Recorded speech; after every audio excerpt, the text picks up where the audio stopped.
New Zealand Pacific ocean के बिल्कुल south में ऑस्ट्रेलिया से लगभग 4000 किलोमीटर दूर दुनिया की सबसे पीसफुल कंट्री। इंडिया और पाकिस्तान के लोग ज्यादा से ज्यादा न्यूजीलैंड को क्रिकेट की वजह से ही जानते हैं। ब्रैंडन मैकलम, रॉस टेलर और डैनियल विट्टोरी। मैं तो न्यूजीलैंड को इन्हीं की वजह से जानता था, पर न्यूजीलैंड दुनिया में बहुत ज्यादा मशहूर है, खासकर अपनी बड़ी बड़ी माउंटेन रेंजेस, खूबसूरत लेक और हाई क्वालिटी ऑर्गेनिक फूड की वजह से। आप में से ज्यादातर लोगों को पता ही होगा कि मशहूर film Lord of the rings की शूटिंग भी न्यूजीलैंड में ही हुई थी। न्यूजीलैंड का मौसम बिल्कुल ही यूके की तरह है, लेकिन फिर भी न्यूजीलैंड की पॉपुलेशन यूके से 7% भी नहीं है। अगर आप न्यूजीलैंड का मैप देखें तो आपको नजर आएगा कि न्यूजीलैंड का 80% एरिया बिल्कुल भी खाली है और यहाँ पर कोई भी नहीं रहता। तो आखिर क्या है इसके पीछे की रियलिटी? क्यों आखिर 80% एरिया में आज भी न्यूजीलैंड में कोई भी नहीं रहता? आज के इस वीडियो में यही देखेंगे। वीडियो शुरू करने से पहले मेरी आप सभी से रिक्वेस्ट है, अगर आपको ऐसी इन्फॉर्मेटिव और जियोपॉलिटिकल वीडियोस में इंटरेस्ट है तो चैनल को सब्सक्राइब करना ना भूले। ये आपके लिए तो फ्री है, लेकिन मेरे इससे बहुत हेल्प होती। तो चलो फिर वीडियो में आगे बढ़ते हैं।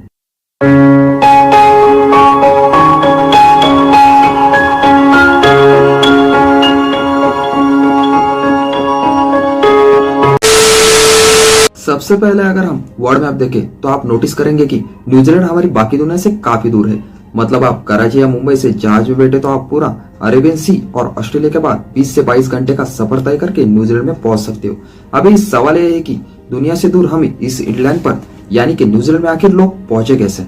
अभी यहाँ पर मल्टीपल व्यूज है। अगर हम न्यूजीलैंड की ऑफिशियल वेबसाइट पर जाए तो आपसे हजारों साल पहले, लगभग 1320 या 1300 साल से पहले माओरी लोगों ने न्यूजीलैंड को डिस्कवर किया। माओरी पैसिफिक ओशन के उन सारे आइलैंड जिन्हें पॉलिनेशियन आइलैंड भी कहा जाता है, उन पर रहने वाले लोगों को कहा जाता था। ऑफिशियल्स के मुताबिक माओरी 13वीं सदी के आसपास अपने ये सारे आइलैंड छोड़कर बड़ी बड़ी कश्तियों में बैठे और इधर न्यूजीलैंड पहुंच गए। ये तब की बात है जब मंगोल्स और चंगेज खान पूरी एशिया पर अपना कंट्रोल ले रहा था। लेकिन सवाल यह भी है कि ये लोग अपने पुराने आइलैंड छोड़कर न्यूजीलैंड आए ही क्यों? इसकी जब थोड़ी सी रिसर्च की तो कुछ आर्टिकल से पता चला माओरी के अपने हिस्टोरिकल रिकॉर्ड्स में थोड़ा सा डिफरेंस है। माओरी ट्रेडिशंस के मुताबिक न्यूजीलैंड 13वीं सदी में नहीं, बल्कि उससे भी 500 साल पहले अराउंड 750 एडी में कूपे नाम के एक माओरी ने डिस्कवर किया था।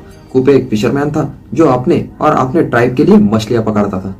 मगर फिर ऐसा होना शुरू हुआ कि जब भी वो जाल लगाता था उसकी मछलियां उस एरिया में पाए जाने वाले ऑक्टोपस खा जाते और इन लोगों के हाथ कुछ भी नहीं लगता।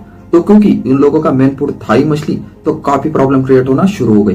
तो इसका हल ये निकाला गया, कूपे और उसके साथी समुद्र में जाकर कोई और आइलैंड की खोज करने की कोशिश करेंगे जहाँ पर खाने पीने की अच्छी खासी सप्लाई हो।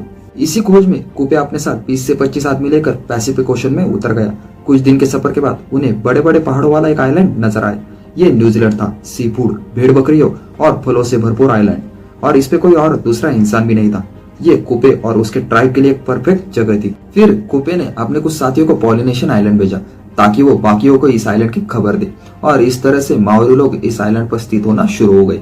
17वीं सदी तक माओरी लोग सुकून से न्यूजीलैंड में रहते रहे और दुनिया की दूर होने की वजह से ना उनकी किसी से कोई दुश्मनी थी और ना किसी से उन्हें कोई खतरा था। मगर यह सब बहुत जल्द बदलने वाला था। ये वो वक्त था जब वेस्टर्न नेशन अपनी ताकत को बढ़ाने के लिए पूरी दुनिया में फैल रही थी। एक्सप्लोरर को भेजा जा रहा था ताकि वो नए आइलैंड्स, कंट्रीज, कॉन्टिनेंट्स डिस्कवर कर सके, ताकि उन पर कब्जा करके यूरोपियन कंट्रीज अपनी पावर बढ़ा सके।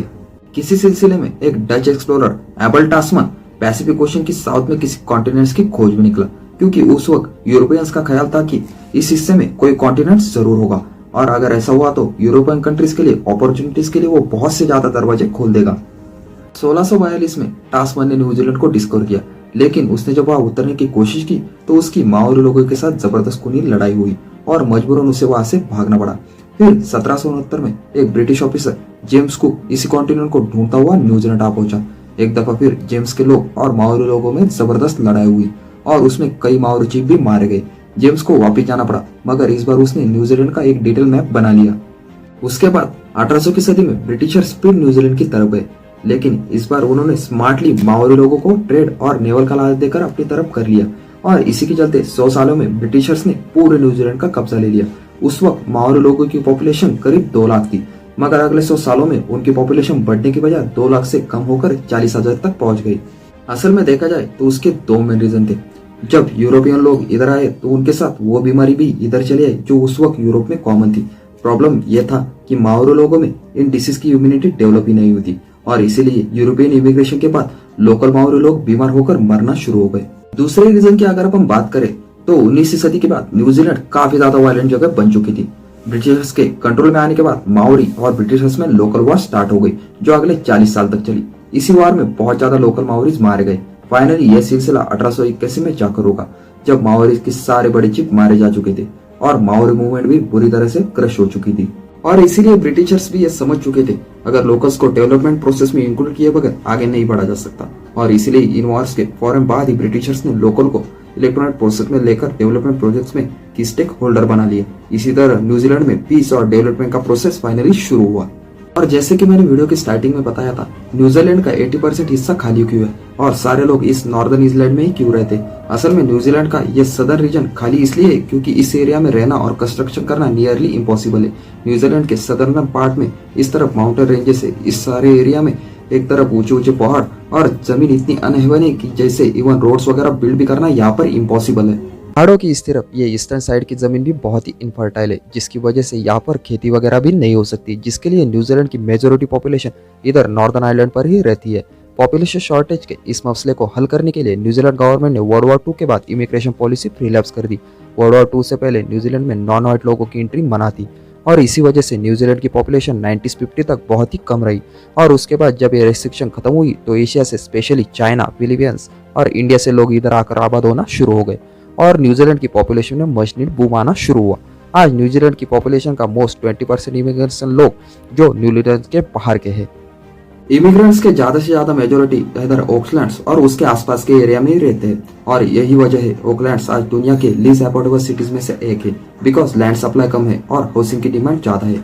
एक और इंटरेस्टिंग बात है कि न्यूजीलैंड की सारी एग्रीकल्चर फैक्ट्रीज एनिमल मीट पर ही चलती है। इधर नॉर्दर्न आइलैंड में बारिश की वजह से ऐसी लश ग्रीन जमीन है जिसकी वजह से यहाँ बेशुमार भेड़ बकरियां और गायें पाई जाती है।